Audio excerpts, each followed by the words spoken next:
Hiya! I'm your host, Terry J. Aman, and with the cure, the called castles to build Clannad, Cranberries, Carly, Christina, Chantel, Childish, Shidnan, Coda, Chronic, Future, Car, Serial Wars, The Cab, Carry On, Concrete Blonde, Cowboy Junkies, Cascada, Simple Twilight, and Share. This episode of VideoFuzzy the Soundtrack is brought to you by the letter C. Hit it! VideoFuzzy the Soundtrack. Episode 4, Fascination Street. So, a couple episodes in now, who the hell am I talking about musicians, and oh my god, what did their poor songs ever do to me? Well, first things first, I guess, as I said up there, I'm Terry J. Aman. Around 2005, I started writing weekly and then bi-weekly TV review columns for the Minute Daily News as their features editor, and sometime around 2009, I started recording them as podcasts. When I left that operation in 2012, I found I missed the opportunity for media commentary, but there was no real obvious solution to that until Ralph, my husband Ralph, bought me a VHS to DVD dubber in 2016. I was able to complete the digital transfer of my media collection and focus on cataloging it in earnest, which opened the door for media commentary once again.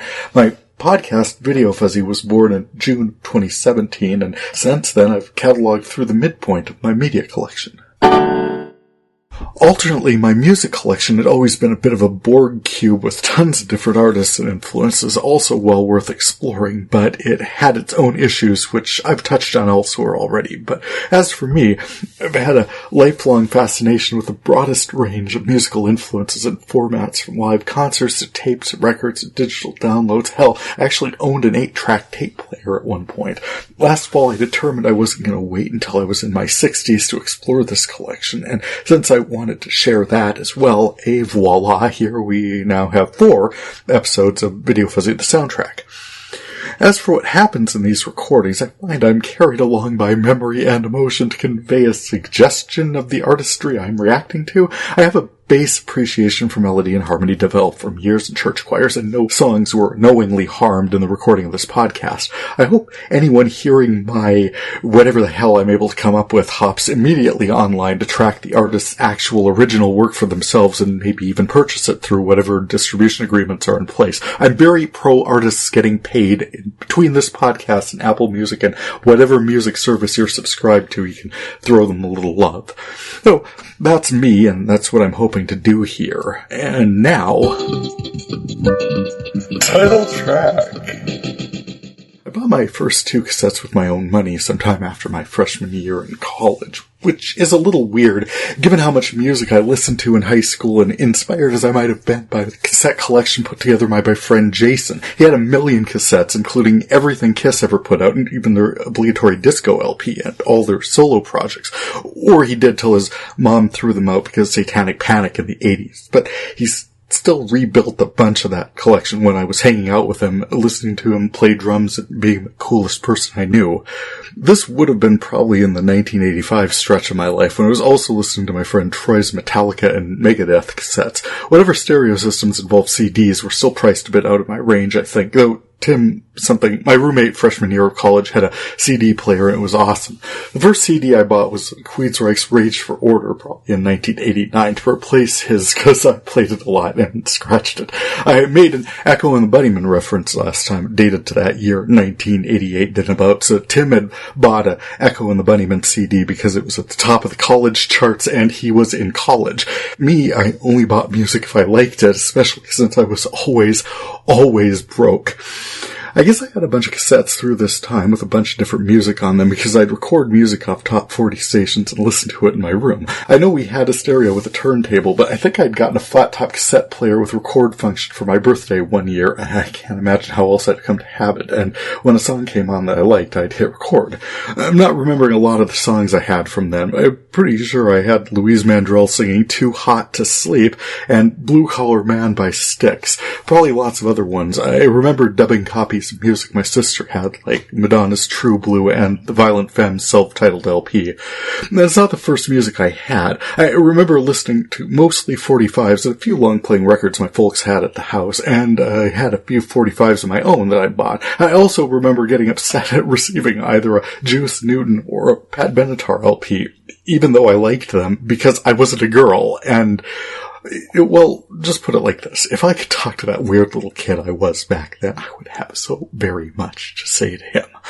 I remember really enjoying the TV show Fame, as well as the very late-night installments of Friday Night Videos on NBC when they had those. I remember watching Michael Jackson's Beat It on NBC, as well as Donna Summer's She Works Hard for the Money. When my family visited Yellowstone National Park, the hotel we stayed in got cable, and I watched Van Halen's Yankee Rose and Madonna's Papa Don't Preach, and I'm pretty sure I saw Dire Straits' video of Money for Nothing. But growing up, music was mostly whatever top 40 radio was playing in Fargo, North Dakota. We had Lawrence Welk and polka music on Sundays, and country music in the 1980s. We had Ronnie Millsap, Kenny Rogers, Dolly Parton. I mentioned Louise Mandrell. Certainly we'd watch Barbara Mandrell and her show in our house, as well as Hee Haw and Grand Ole Opry. I think I remember listening to Pink Floyd and the Bee Gees on my bus rides to school. We had LPs of Disney soundtracks, and I guess it was mostly a mishmash of whatever I encountered.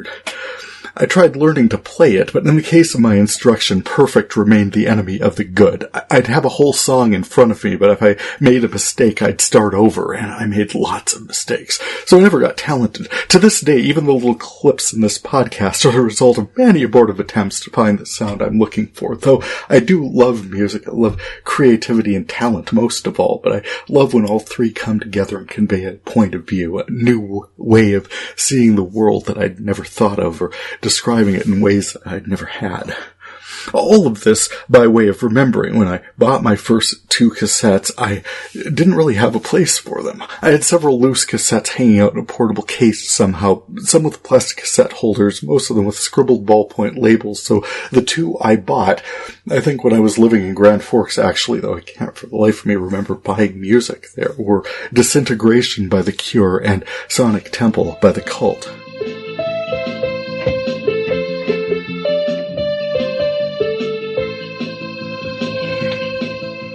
The Cure makes a lot of sense. Looking back at this time in my life, I was cultivating a British accent, despite never having once visited. I was reading a lot of Agatha Christie and Sir Arthur Conan Doyle, and listening to the Pet Shop Boys, and I was smoking, and the Cure fit an aesthetic I aspired to. Indeed, there's a photo of me from back when I had hair. Honest to God, I was flopping it over my face like an anime character. So the somber, beautiful, painful, longing, and if it actually needs to be said, up its own butt pretentious wow, The Cure fit my personality a little too perfectly. Had I developed a different body type, I'd have Edward Scissorhands through my entire college career. As it was, I tended more towards Robert Smith's more recent looks, but I still tried to be cool and different and interesting. Or I smoked in lieu of having a personality. It's really hard to know at this point. I do know I worked the night shift and wore bedclothes at odd hours, and when we had parties planned in the basement of the honors house at UND, the music playing was pop and hip-hop and something I think they were calling house music industrial, which I was confused and associated industrial with the music industry and thought of it as some sort of Ouroboros self-referential feedback loop defined by loud guitars, drum machines, and trance metal, which it's kind of like correct definition, wrong etymology. You pulled in a lot of stuff that wasn't industrial. For instance, D-Light is world rock, not industrial. As I mentioned elsewhere, alternative rock was taking over from new wave against a backdrop of R&B and hip-hop that has influenced a lot of what we're hearing right now. I love listening to Lady Gaga and hearing 80s influences. I love listening to Taylor Swift and hearing a lot of 90s influences. And everything Lizzo brings into every track she releases, oh my God, that woman is talented. But I'm remembering a party we threw at the Honors House as a play on the address called 406 Fascination Street. The look is emo, the music is industrial, the colors are everywhere. I can't remember if I went or not, but I hope it was fun. I wrecked some absolutely fantastic computer-based art making a poster for it. It's hard to get psychedelic using only black and white lines intersecting at right angles, but my artist friend Drew Braunberger. Hi, Drew. I got to visit Drew in Florida recently. Absolutely fantastic trip. My friend Drew is quite talented. He put this beautiful heart-themed backdrop together and gave me the only copy, and I put a party announcement on it. It was a terrible loss. I think the party was probably good, though. They usually were. Fascination Street is one of my all-time faves from this group. It describes a night out of the town, but sad, just so hopelessly distressed by the whole thing.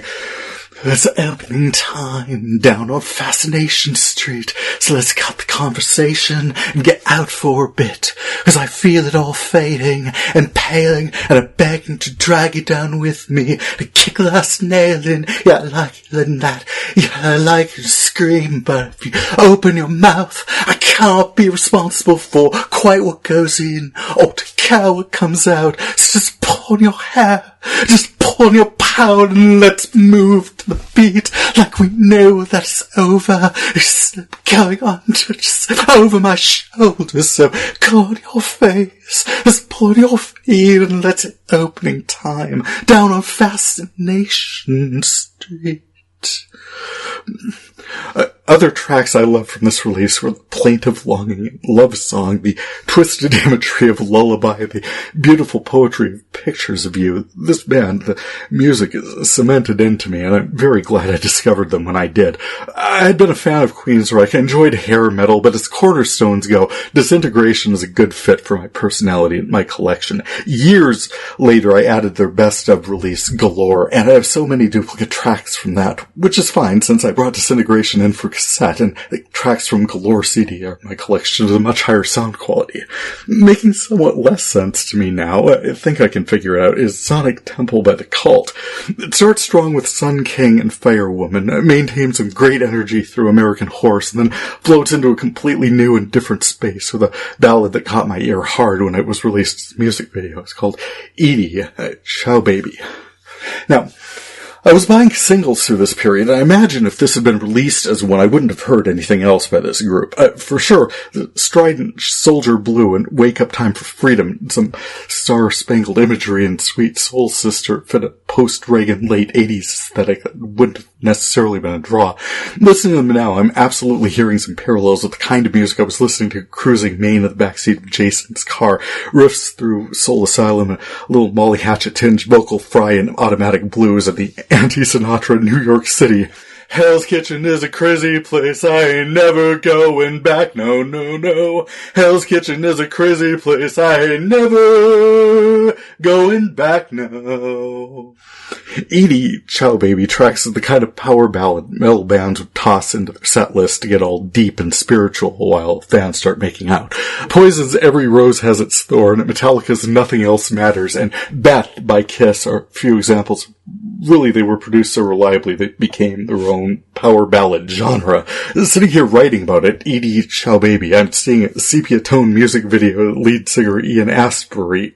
Yeah, I was surprised at his Scots English heritage. Just from the tone and focus of his lyrics, I was certain he was Native American. In a Global News interview available online, he talked about his experience growing up with First Nations kids in Ontario and the influence they had on him. But yeah, first time looking up his name here, Ian Astbury, and I remember a beautiful young woman. The camera followed her around an English country home. I did not remember any of this correctly, but the spare acoustic intro textured with violins supported energies of fond remembrance. Always said you were a youth quaker, Edie, a stormy little world shaker, a world-stalling queen, Edie, an angel with a broken wing. The dogs lay at your feet, Edie, oh, and caressed your cheek. Oh, stars wrapped in your hair, Edie. Oh, life without a care. But you're not there. Do do do do do do do do. Oh, caught up in an endless sea, Edie. Your paradise, a shattered dream. Oh, what with the pills you took, Edie? Your innocence stripped, blood sweet child. The dogs lay at your feet, Edie. Oh, and caressed your cheek. Oh, stars wrapped in your hair. Oh, life without a care. Ciao, baby. I have misunderstood nearly every word of this song from the very first time I heard it. I missed the Warhol references. I missed the drug references. I was confused when the topic shifted to suicide. Why did you kiss the world goodbye? Ciao, baby. Ciao, baby. Don't you know paradise takes time? Ciao, baby. Ciao, baby. Fascinating. Thank God for online lyric search services, am I right? Exploring it now, I'm really glad to have had these title track LPs in my collection. The world-weary vibe from The Cure and the wide-ranging exploration of the cult seem like surprisingly appropriate energies to form the basis of my music collection. The physical media was part of it, of course. Cassettes traveled well. My cars have had cassette players right up until about the last one I had, just about. Our current car rolls its eyes in Bluetooth, and Ralph's Jeep had a CD player in it when we first met in 2011, so physical formats have traveled along with us just about our entire lives as car owners, and as music became more determinedly digital, the formats have transferred and updated right along. That, and for the purposes of how this project is organized, I can be happy to cover the origins of my music collection with C artists. If my first cassettes were by Pink Floyd and ZZ Top, well, it'd have been weird to wait that long to lay in my musical origin story, so yay fate. A lost track.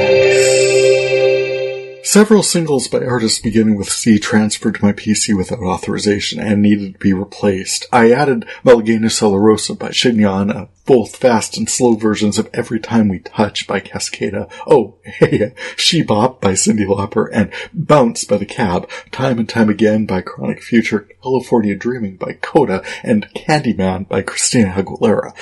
Along with those, I recently added a couple for this set by Carly Simon, and a couple new ones showed up with the Black Panther Wakanda Forever soundtrack, No Digas Mi Nombre by Kelly Akismida and Podikush, and Anya Mamiri by CK featuring Pink Pantheress. Plus, I got the subliminal advertising release from Castles to Build by my Denver DJ friend Drew Brady off Bandcamp, and a few others by him, including the 10th year remastered version of Brother Saturn's Diary of Songs, his Silent Canyon release, and Life After Earth release.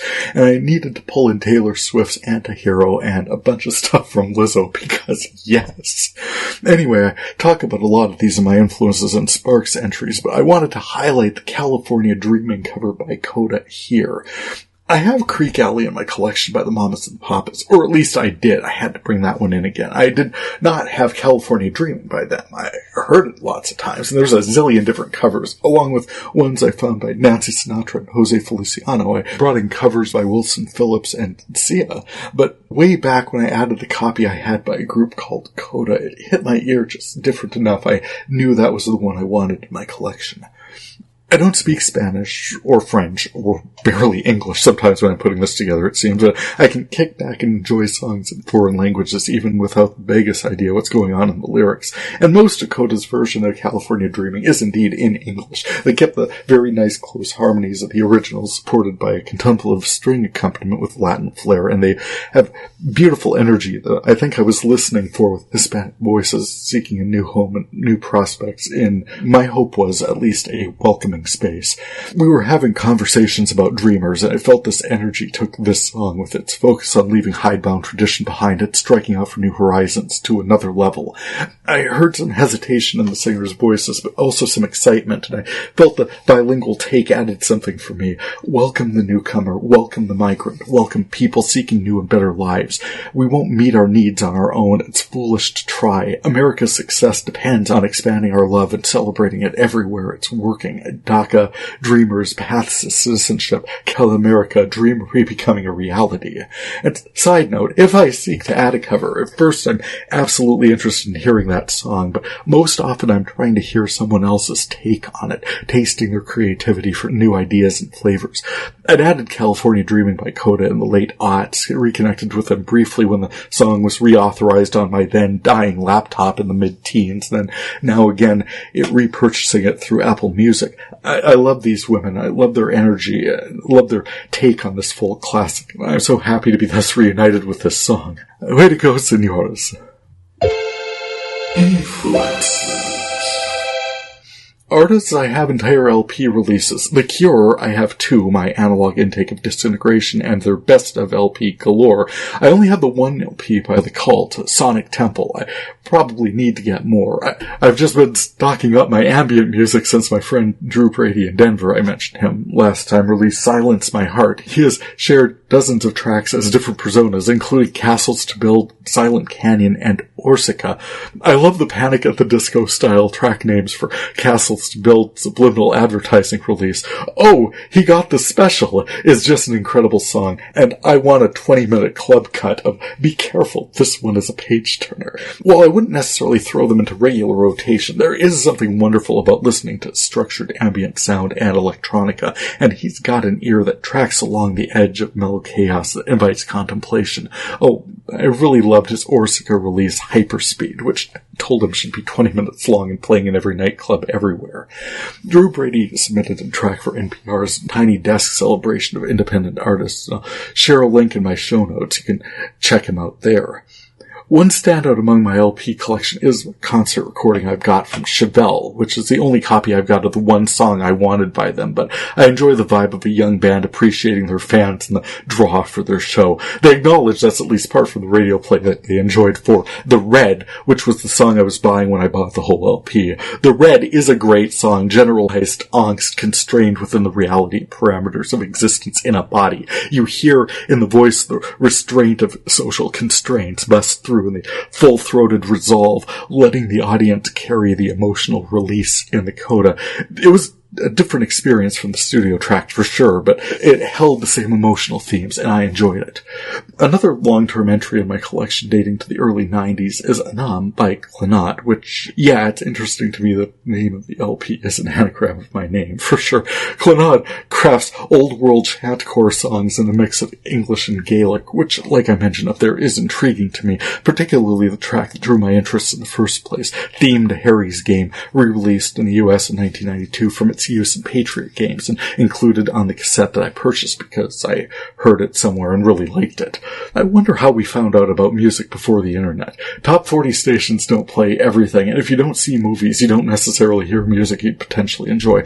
According to Wiki Hiya, Enya got her start in this Gaelic band from the 1970s, and she makes up a significant portion of my music collection, so that's also of interest to me.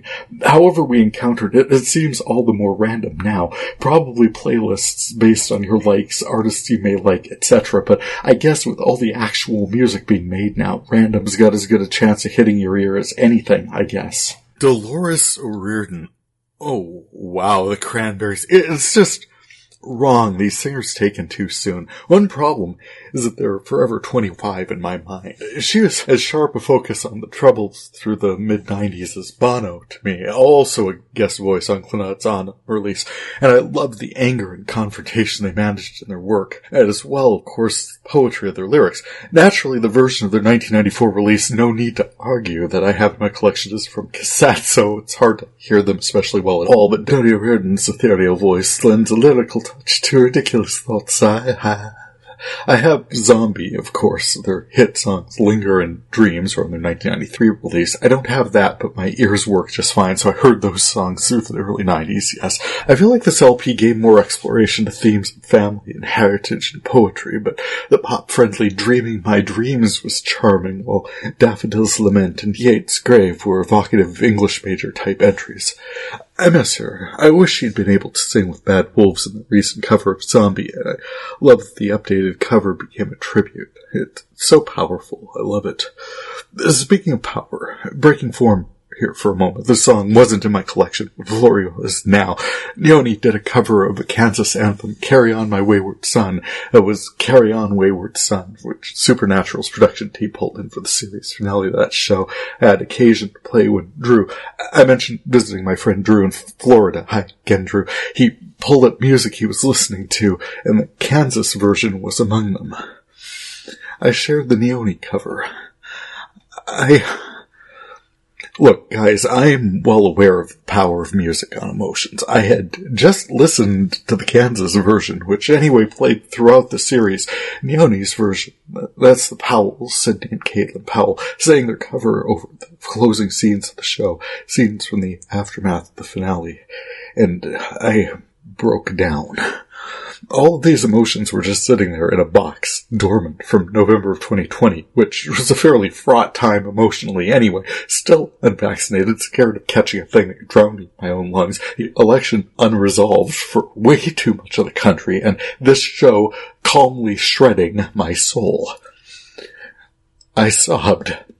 At the time, I mentioned in my review of the 4930 mark of episode 70 of VideoFuzzy titled Crossroads, this song, all those feels came rushing back.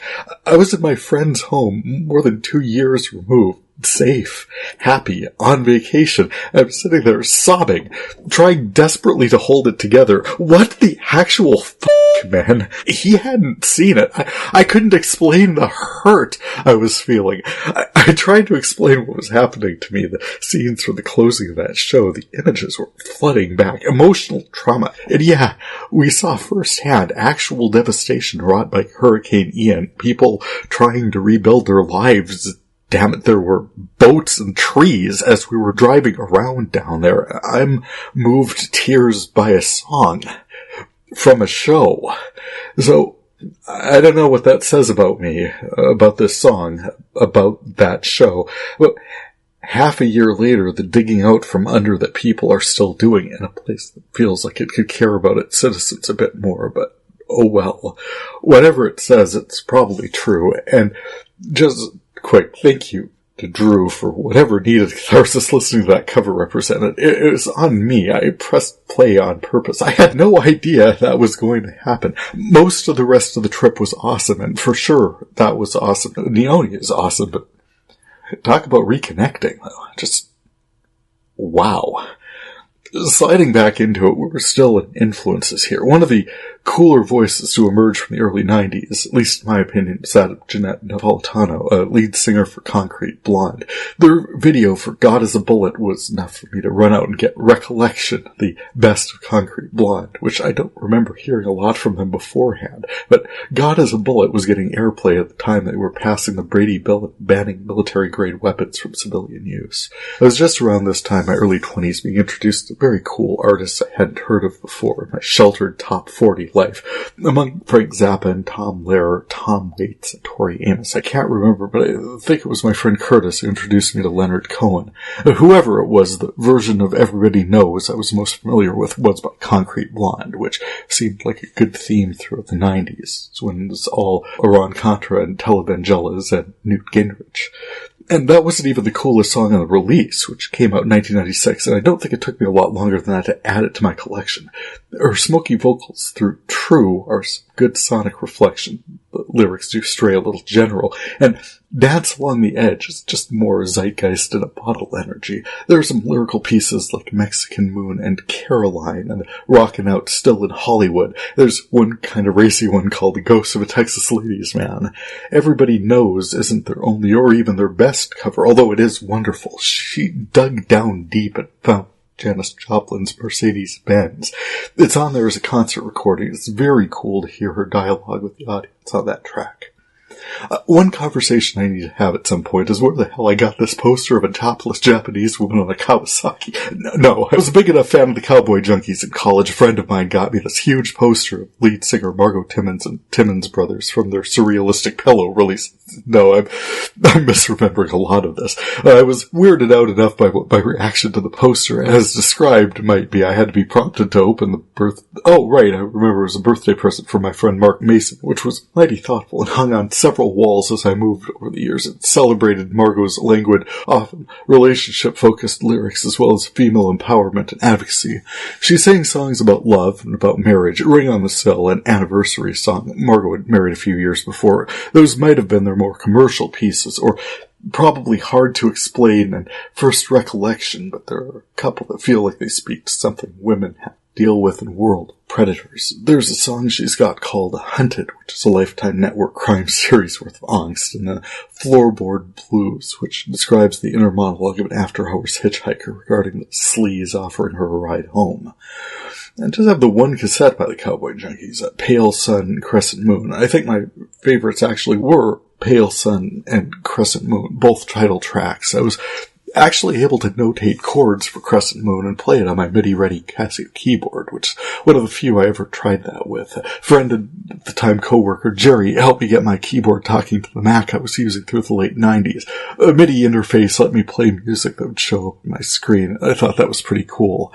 I do not believe any trace of that work remains in my files anywhere, but I was just brimming with ideas. Like an opera about former North Dakota Public Service Commissioner Leo Reinbold, or a musical about Monica Lewinsky. I had a killer opening number, and the rising tension I wrote in between Monica and Linda Tripp was compelling, if I do say so myself. I mean, I had more time then because I was only ever in one show a year when I was in Devil's Lake, and I wasn't trying to do 2 podcasts at once, but that was when I was researching and writing my adult Sunday school presentations on Houston Smith's wisdom traditions and exploration of church history and the Pharisee through history that focused on Christians abusing power of the church to oppress and manipulate people, so I guess I kept myself busy. As for Crescent Moon, I love it. I love the native imagery and First Nations references and the intersection of observing nature and extrapolating meaning from it, though the beauty of the lyrics poses chaos. Raise your hand to the crescent moon, grab a hold of the hollow.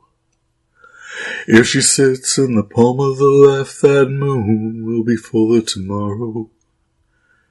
If she sits in the palm of the right, that moon is on the wane.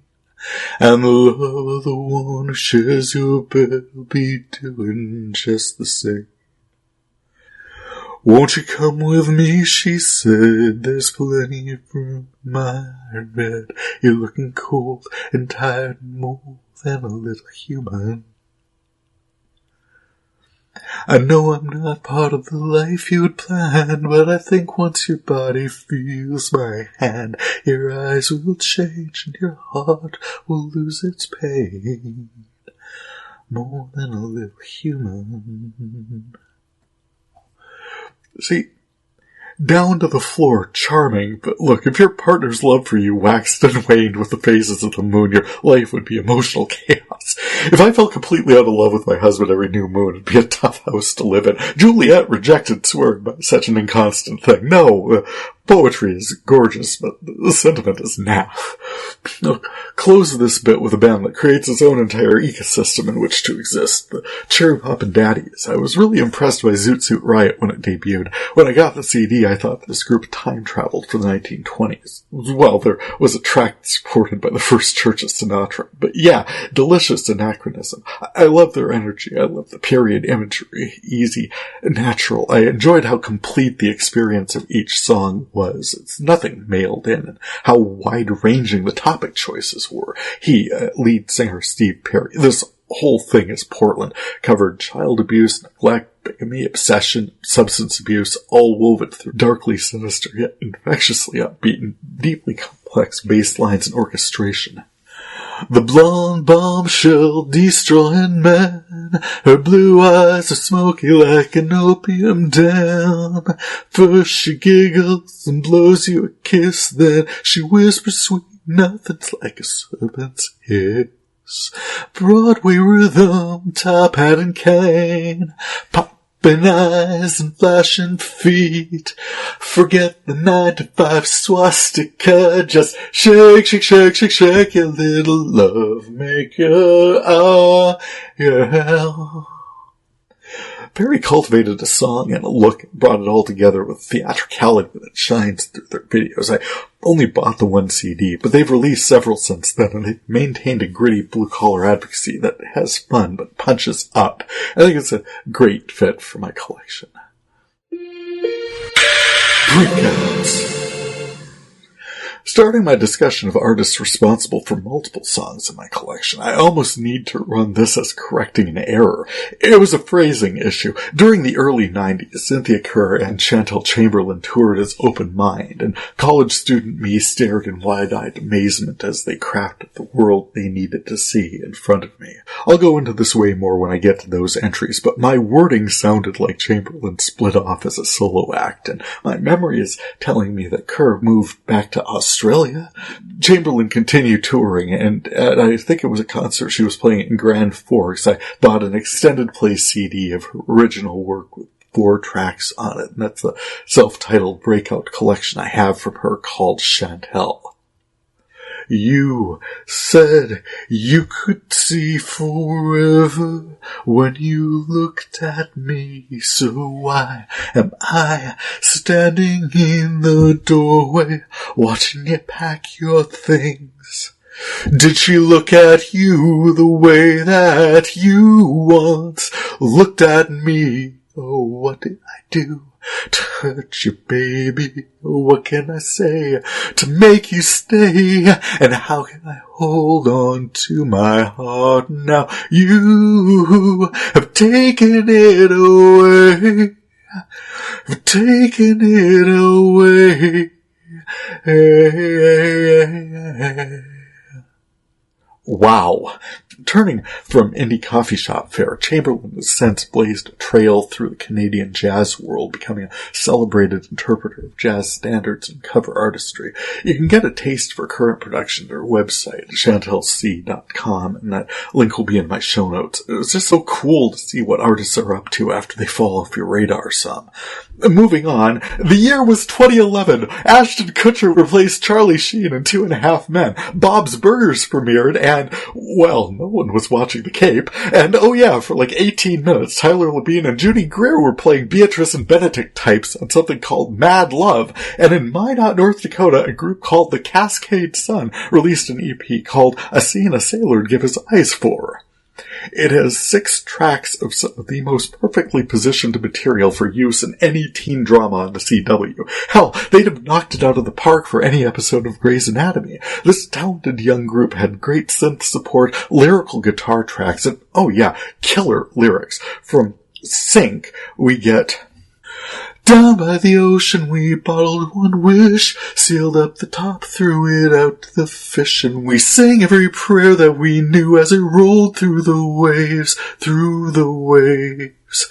We stood hand in hand with our hearts in our throats, hoping that someone somewhere would read what we wrote. But while I was sleeping, you signaled a boat, and I watched as you waved goodbye.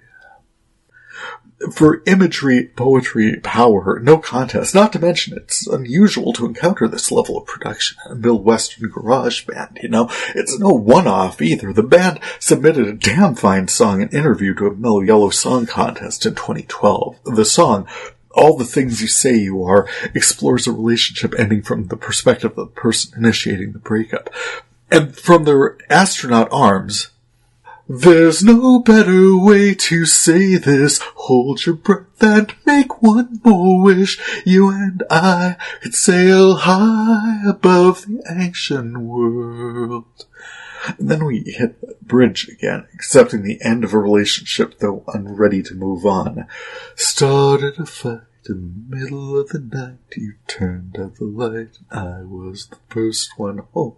Again, when I can't win, I run away. Wow.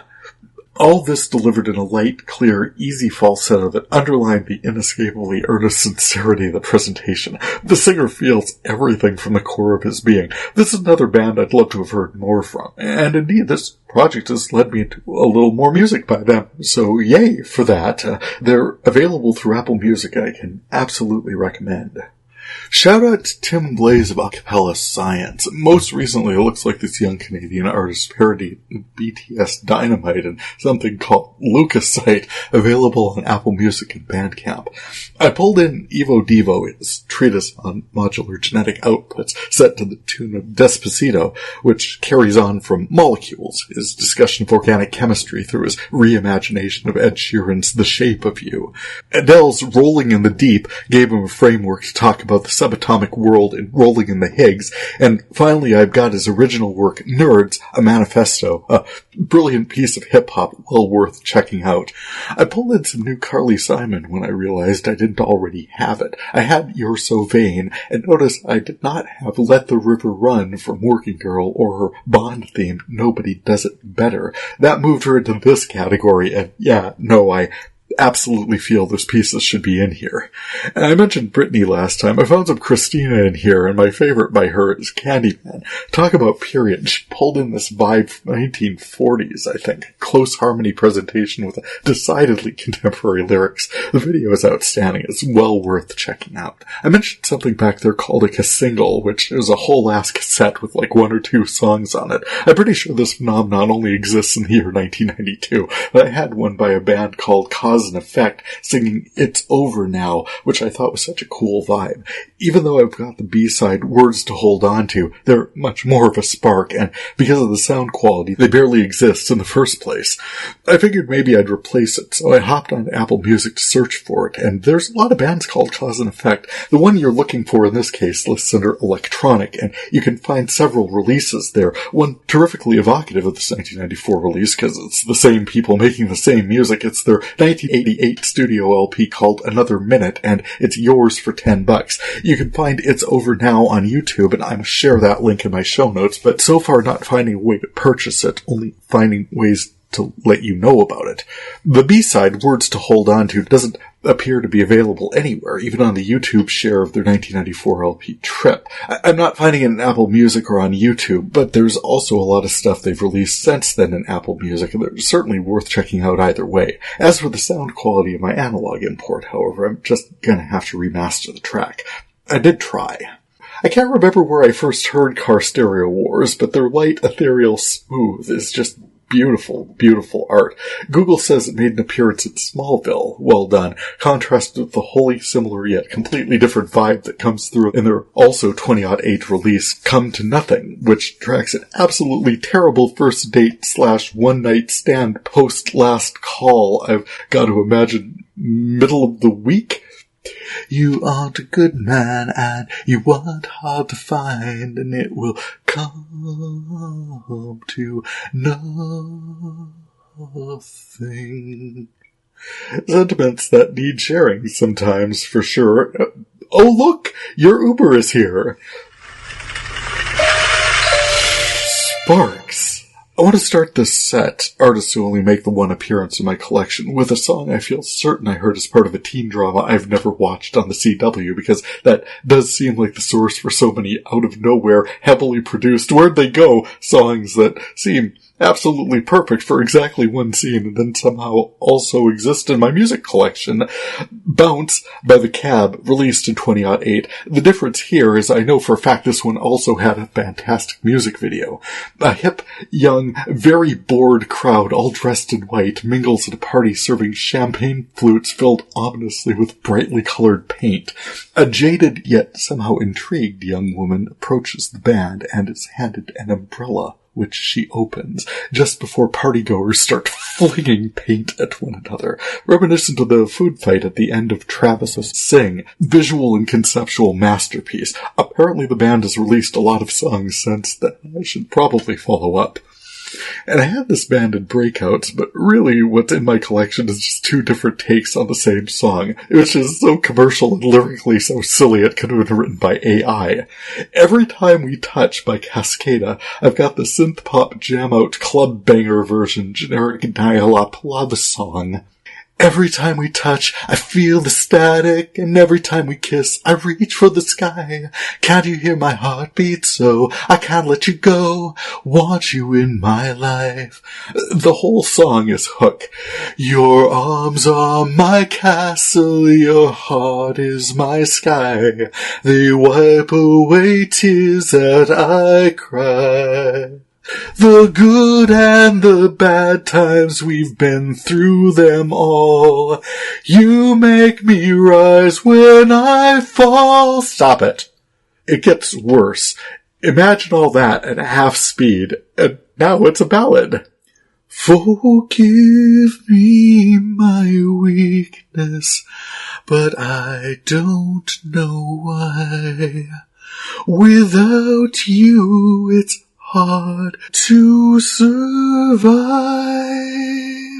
As every time we touch, I get this feeling, and every time we kiss, I swear I can fly. Can't you feel my heart beat fast? I want this to last. need you by my side. Well, yeah, I mean, without you, it's hard to survive. Your arms being my castle and your heart being my sky and all. Yep, I got both of them, and yep, I do like them, though they are not what I'd call in heavy rotation. The songs were released in 2006, and I joke it was written by ChatGPT-2, but it actually took two people to craft this, Maggie Riley and Stuart McKillop, who went on to write a drum machine on the color magenta. I kid. They're still touring. You can check the dates on their website. That's cascada-music.de. Chronic Future sang one of my lost tracks, and I have missed their presence in my collection. Time and time again, I loved the hip animated music video they released along with the single in 2004. The track sounds like a veteran processing wartime experiences, or at least that's the storyline laid in by the video. The song can be interpreted more generally.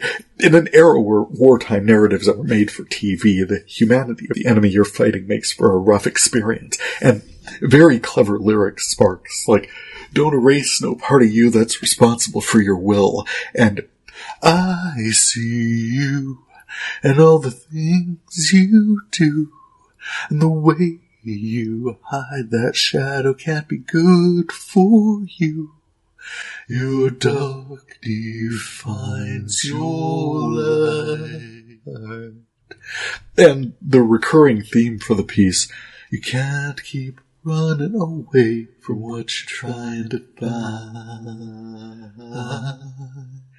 You can't keep running away from what you're trying to find. It's a cool song to have. With the recent school shooting in Tennessee, yeah, sad, gotta specify, I noticed the themes in Donald Glover's, aka Childish Gambino's release, This Is America, which I purchased to be supportive, but honestly I think it's a lit jam, and sadly no less relevant today than when it came out in 2018.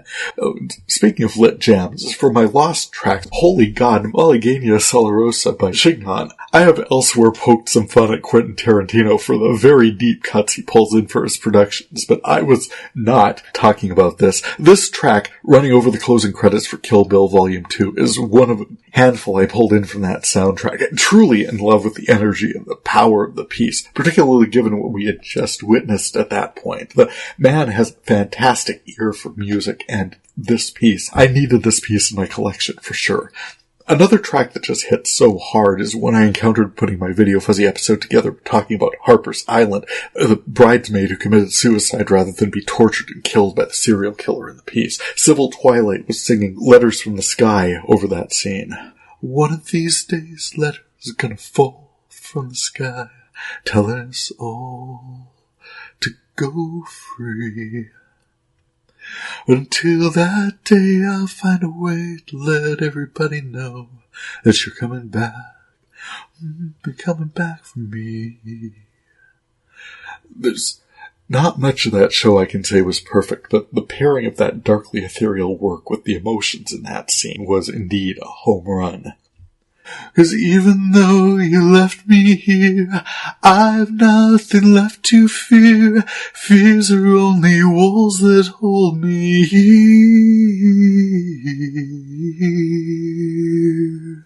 Hold me here. Maybe a little too perfect, honestly. You and I were made for this. I was made to taste your kiss. We were made to never fall away. Never fall away.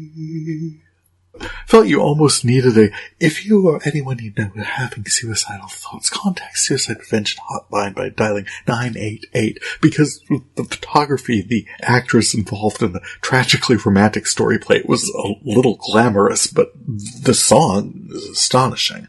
Several others, but I'm going to close on Cher. Kill Bill opened with Nancy Sinatra's cover of Cher's 1966 original Bang Bang. I've got both versions in my collection. What stood out to me about the song is how the title is also on my Chantel Chamberlain EP I mentioned up there, but Her original version talks about suicide from the perspective of the one having committed it. The entire song is written in the subjunctive case, talking about all the potential reasons that the singer ended their life, but the chorus drops into sharp relief. Bang, bang, I'm dead, and you were left scratching your head. Bang, bang, I'm dead, and you were left scratching your head, scratching your head. One's left behind to wonder at the reasoning. Cher's version talks about a lover ending the singer's life. Bang, bang, you shot me down, bang, bang, I hit the ground, bang, bang, that awful sound, bang, bang, my baby shot me down. Pretty violent behavior on Sunny's part, I'd have thought, but she was doing big dramatic pieces at the time, and this absolutely fit. It was a nice piece.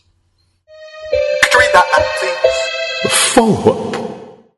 I talked about adding Paul Durham Black Lab's A Sweet Life last time. I'd say it's a good LP to listen to when you need to regroup. Sometimes it seems pop culture engages across too many platforms. It's not enough for a song to just be catchy. It also requires an explosion of sequins and day-glow, and still sounds like electronica hyped over a drum machine. Oh, where are the snows of yesteryear, and you kids get off my lawn.